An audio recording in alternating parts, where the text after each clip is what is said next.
In 1925, a zoologist named Guy Coburn Robson sat down to formally describe the largest invertebrate on Earth.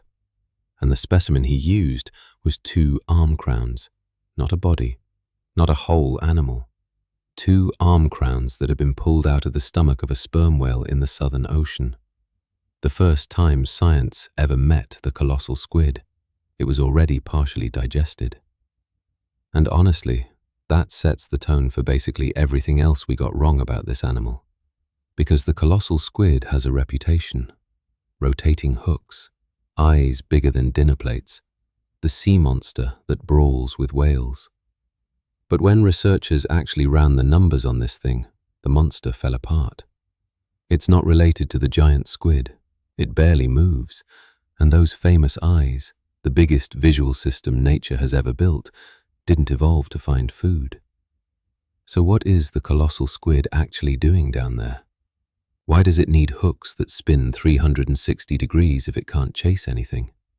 And why did evolution give its greatest eyes to an animal whose main job isn't being eaten?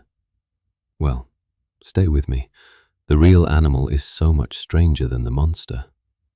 Start with the name, because the first myth is hiding in it.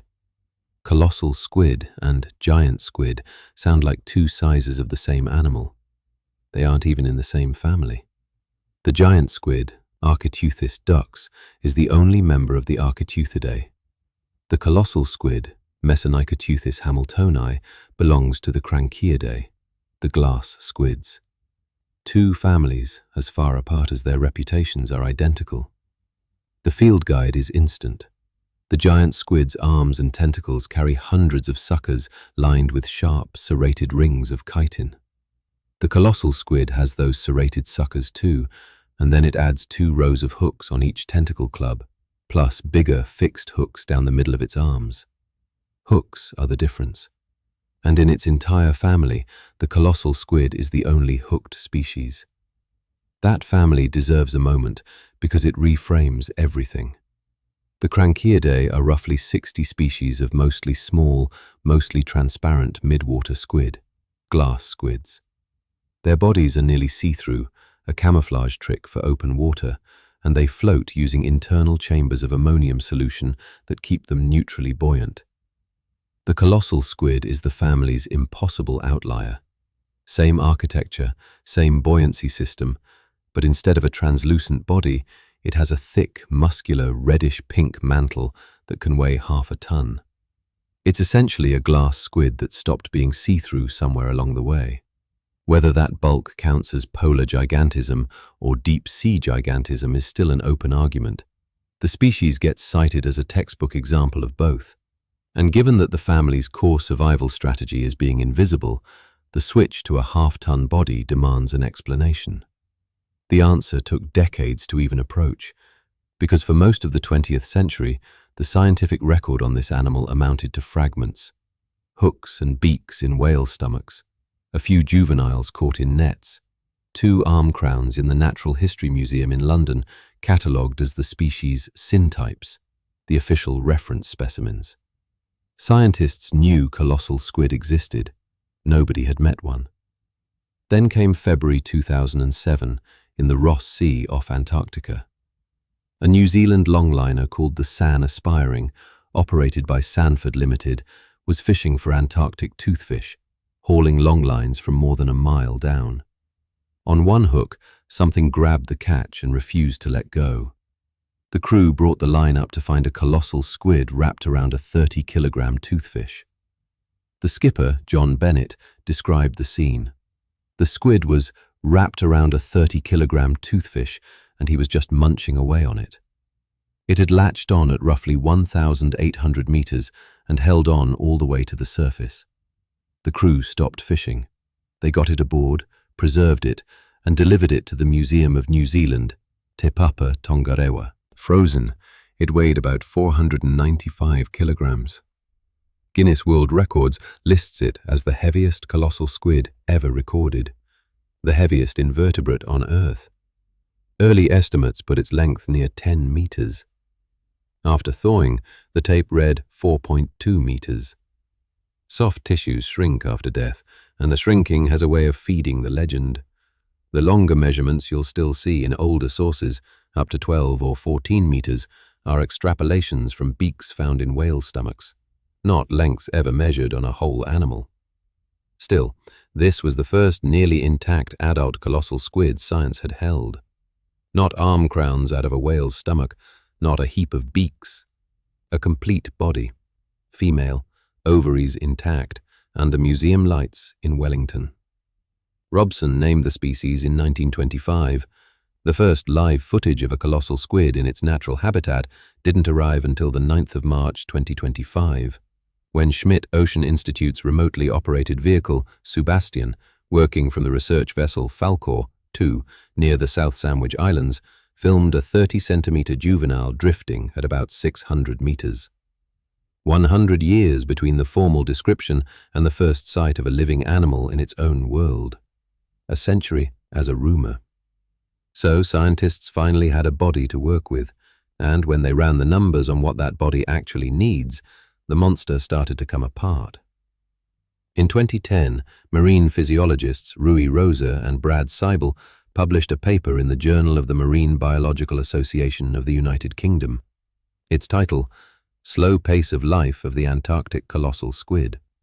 Their model took metabolic data from other deep-sea cranchiid squids, scaled it up to a 500-kilogram colossal squid in near-freezing water, and projected how much food such an animal would need. The answer was roughly 30 grams of prey per day. That's a model estimate, not a lab measurement. Nobody has ever placed a colossal squid in a metabolic chamber, but it's the best number science has, and it changes everything downstream. Rosa and Seibel concluded that the colossal squid isn't a voracious predator capable of high-speed predator-prey interactions. It's, in their words, an ambush or sit-and-float predator, hanging in the water and waiting for prey to come to it. Its projected daily energy requirement is 300 to 600 times lower than a similarly sized whale's in the same ocean. Here's the arithmetic. A single 5-kilogram toothfish would fuel a 500-kilogram colossal squid for about 200 days. One fish every 7 months. The most heavily armed invertebrate in the ocean consumes less per day than the garnish on your dinner plate. And that reframes the hooks completely. Those spinning tentacle hooks, 22 to 25 per club, each mounted in its own flattened depression so the claw can rotate through the full 360 degrees, aren't weapons for winning fights. They're anchors. When a fish wanders into reach, the tentacles shoot out and the hooks bite in. If the prey struggles, the hooks swivel to keep their grip, no matter which direction the fish pulls. The arm hooks, which don't swivel, are larger and three-pointed, set in muscular sheaths, built to hold a struggling meal steady while the squid finishes it. Tepapa's anatomists describe the tentacle hooks as used for grabbing and holding prey. The hooks exist so the squid never has to move. That's a sit-and-float predator's toolkit. The creature doesn't chase because its equipment makes the prey come to it and makes the prey hold still once it arrives. Then there are the eyes. A colossal squid's eye measures about 27 centimeters across. The largest eyes in the animal kingdom, possibly the largest that have ever existed during the history of life. The pupil alone is 9 centimeters wide. The colossal squid carries 3 times that in an animal that doesn't chase its food. For years, the standard assumption treated those eyes as a hunter's tool, a telescope for spotting prey in the dark. In 2012, a team led by vision scientist Dan Erik Nielsen at Lund University published a paper in Current Biology that modeled exactly what that eye size actually buys. The math was blunt. For spotting prey or mates in the deep ocean, giant eyes pay almost nothing. The visual range gain flattens out at a fraction of that diameter. Huge eyes are wasted on hunting. But there's one class of object in the deep ocean that rewards a giant eye. A very large, moving predator. When a sperm whale dives below roughly 600 meters, it swims steadily, churning through clouds of bioluminescent plankton. Every stroke triggers microscopic flashes. Nielsen's model calculated that an eye in the colossal squid size class can detect that faint luminous disturbance from about 120 meters away, deep below the last trace of sunlight. Not the whale itself, the glow the whale leaves in the water. That changes the story completely. The biggest visual system nature has ever built isn't a weapon. It's an early warning system, a burglar alarm tuned to the one animal that hunts the colossal squid. Suitably timed and forceful escape behavior is how Nielsen put it. The eye exists so the squid knows when to leave. The hypothesis started a genuine argument. In 2013, Lars Schmitz and colleagues published an allometric study in BMC Evolutionary Biology, arguing that the colossal squid's eyes are exactly what you'd expect for a squid that size, and that whale detection might be a fortunate side effect, an exaptation, rather than the original reason the eyes grew.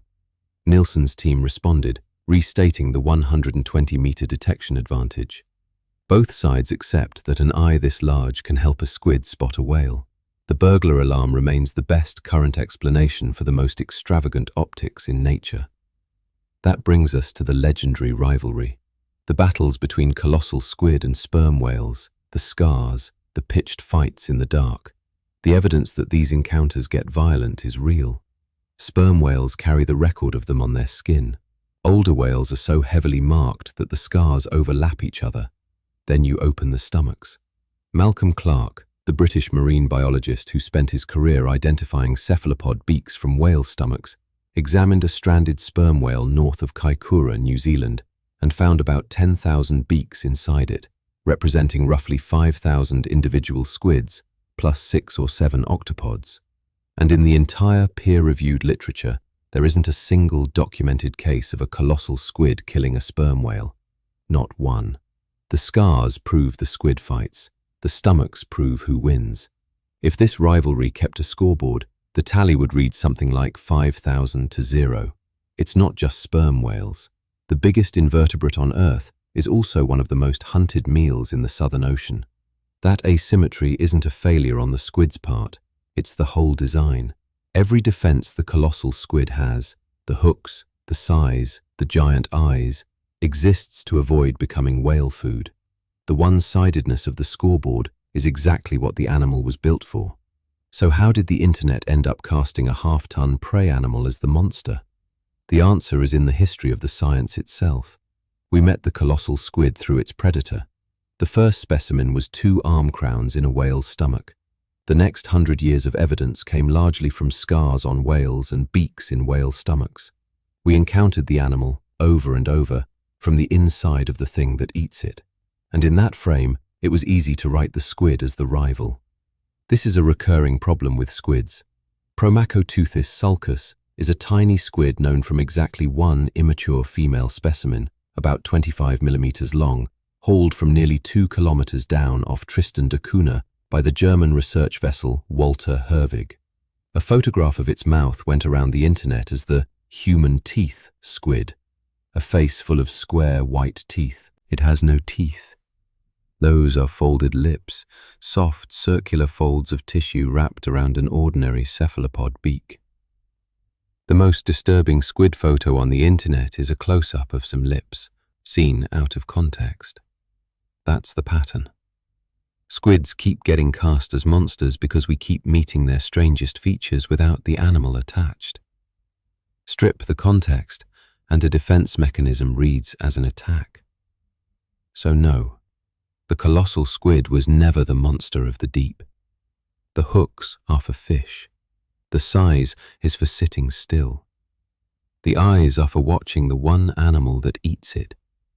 Every terrifying trait, inverted, describes the best defended prey animal in the ocean. The rotating hooks lock onto food it doesn't have to chase. The half-ton body lets it sit motionless in freezing water, rationing 30 grams of fish a day. And the dinner plate eyes, the largest optics ever evolved, exist to spot the approach of its only true predator from 120 meters away in the dark. The first time science met this animal, it was half digested in a whale's stomach. That turned out to be the perfect introduction. The colossal squid lives its whole life in the shadow of that whale. The scariest squid in the ocean was never hunting anything. It was prey the whole time. If you want the other side of this story, how sperm whales actually hunt in the deep, how they find colossal squid in the dark, and what the chase looks like from the whale's perspective, we made a whole video about it. It's called Why Colossal Squids Are Terrified of Sperm Whales. After what you've just learned, you will watch it with completely different eyes. Thanks for watching. And if you want more stories that turn the internet's favorite monsters upside down, subscribe.